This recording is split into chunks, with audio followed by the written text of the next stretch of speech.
Dans cette vidéo, nous allons voir comment paramétrer une communauté. Alors pour créer une communauté, il faut se rendre dans la partie adhésion et ensuite on a juste ici l'onglet communauté. Et là je peux aller dans groupe. Si je clique sur paramètres, je vais me retrouver dans la configuration du portail client. Donc si vous avez configuré votre portail client, vous n'avez pas besoin d'aller dans paramètres. Ici, je vois que j'ai déjà des communautés de créer, mais si je veux en créer une nouvelle, je clique sur Create Group. Je vais pouvoir personnaliser ma super communauté, donc le nom de ma super communauté. Et si je le souhaite, je peux changer l'URL ici et je peux mettre une description de cette communauté. Ensuite, je peux changer le branding, le favicon et l'image de couverture et le logo.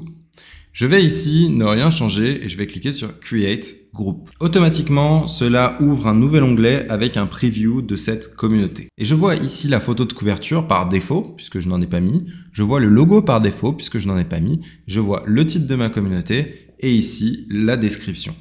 Je peux bien sûr customiser tous ces paramètres en cliquant sur Settings, juste ici. Également, j'ai dans Settings d'autres paramètres comme le fait de rendre cette communauté privée, de paramétrer des subscriptions pour rendre cette communauté payante, de paramétrer le branding comme on l'a vu pour changer le cover image, le logo et le favicon, de mettre des questions pour pouvoir rentrer dans la communauté, la gamification qui me permet de paramétrer des paliers et de mettre des rewards, et enfin les liens utiles qui apparaîtront juste en dessous de la description. Une fois que j'ai paramétré tous ces points, je peux cliquer sur Save. Maintenant, regardons plus en détail la communauté. La communauté, vous voyez que les membres peuvent poster avec un titre et une description, ils peuvent poster leurs réflexions, des vidéos, des images dans la communauté. Et également, ils peuvent sélectionner le canal utilisé et vous, en tant qu'administrateur, vous pouvez créer de nouveaux canaux. Ils peuvent uploader des images, ils peuvent uploader des vidéos, ils peuvent même mettre un lien YouTube pour uploader directement une vidéo, ils peuvent uploader également des attachments, mettre des liens et ça va créer un preview du lien et bien sûr des emojis. Également, nous l'avons vu, vous pouvez créer des canaux ici pour trier plus facilement les conversations. Pour ce faire, il suffit de cliquer sur Add Channel et là vous pouvez mettre le nom du canal, la description et vous pouvez sélectionner une icône et vous faites Create Channel. Les utilisateurs peuvent donc cliquer sur les différents canaux et publier dans un canal. Une fois que vous avez publié un élément, vous avez la possibilité de cliquer sur les trois petits points pour l'épingler ou alors pour modifier ce post. On voit qu'ici, mon post est épinglé dans le canal, nom du canal, et si je vais dans Announcements, je ne vois plus ce post. Home permet de centraliser tous les canaux, donc tous les posts seront triés par ordre de récenteté dans Home, dans Accueil. Voilà pour la partie discussion de la communauté. Maintenant, dans cette communauté, je peux également associer des cours dans la partie Learning.